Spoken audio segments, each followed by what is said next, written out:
ভিন্ন আবহে এবার পালিত হয়েছে 15ই আগস্ট। রাজধানীর ধানমন্ডি 32 নম্বরে পুড়ে যাওয়া বঙ্গবন্ধু ভবনকে ঘিরে বিরাজ করছে থমথমে অবস্থা।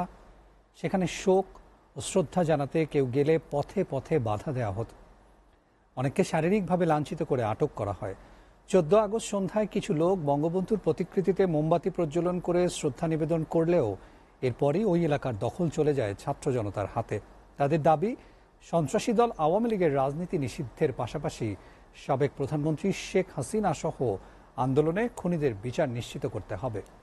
এসকে সৌরভের প্রতিবেদন।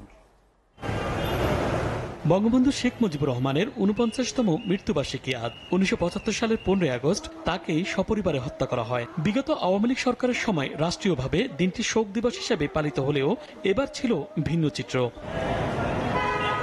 দিবসটিতে দলের পক্ষ থেকে ধানমন্ডির ৩২ নম্বর অভিমুখে যাত্রার কর্মসূচি দেওয়া হলেও বৈষম্য বিরোধী ছাত্র জনতার বাধার মুখে বঙ্গবন্ধু ভবন এলাকায় প্রবেশ করতে পারেনি কেউই। বৈষম্য বিরোধী ছাত্র আন্দোলনের ডাকা সপ্তাহব্যাপী রেজিস্ট্যান্স উইক কর্মসূচির দ্বিতীয় দিন বুধবার রাত থেকেই ধানমন্ডির ৩২ নম্বরের সড়ক ও বঙ্গবন্ধু ভবন সংলগ্ন এলাকা দখলে নেয় শিক্ষার্থীরা। বৃহস্পতিবার আওয়ামী লীগের নেতাকর্মীরা বঙ্গবন্ধু ভবনের দিকে যাওয়ার চেষ্টা করলে তাদের ধাওয়া দিয়ে তাড়িয়ে দেন তারা। এদিকে নিরাপত্তা ব্যবস্থায় সতর্ক অবস্থানে ছিল বিভিন্ন আইন শৃঙ্খলা বাহিনীর সদস্যরা। ধানমন্ডির ৩২ নম্বর এলাকায় নিজেদের কর্মসূচি পালনের পক্ষ নিয়ে বর্তমান পরিস্থিতিতে আওয়ামী লীগের শোক দিবস পালন নিয়ে ক্ষোভ প্রকাশ করেন অনেকেই। হাসিনা নাকি 15ই আগস্ট আসবেন, আমরা বঙ্গবন্ধুর এভিনিউর কারণে বঙ্গবন্ধু 32 নম্বর বাড়িতে অবস্থান নিয়েছি যেন আওয়ামী লীগের একটা নেতাকর্মী, কারণ চোর, বাটপাত, দুর্নীতিবাজ, লম্পট এবং কোন ধর্ষক এই বাংলায় আর ঠাঁই না হয়।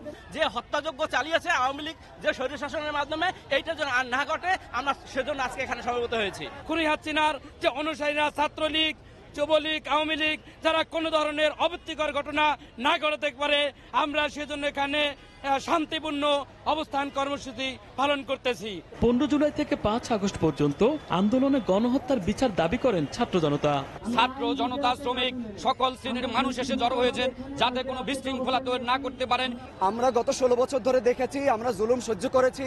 আমরা এখন সাফ সাফ একটা কথা জানিয়ে দিতে চাই যে এই মুহূর্তে বাংলার জমিনে যেন অতি দ্রুত আওয়ামী লীগকে নিষিদ্ধ করার প্রক্রিয়া কার্যকর করা হোক। আমি অন্তর্বর্তীকালীন সরকার প্রধান ডক্টর ইউনূসকে বলতে চাই, আমাদের এই যে সকল ভাইদেরকে শহীদ করা হয়েছে, খুন করা হয়েছে, প্রত্যেকটি খুনের বিচার, সর্বোচ্চ শাস্তি, ফাঁসি নিশ্চিত করে ছাত্র সমাজ রাজপথ থেকে ফিরে যাবে ইনশাআল্লাহ। এদিকে শোক দিবসে রাজধানীর বনানী কবরস্থানে প্রতি বছর আওয়ামী লীগ নেতাকর্মীদের সরব উপস্থিতি থাকলেও এবার ছিল শুনশান নীরবতা।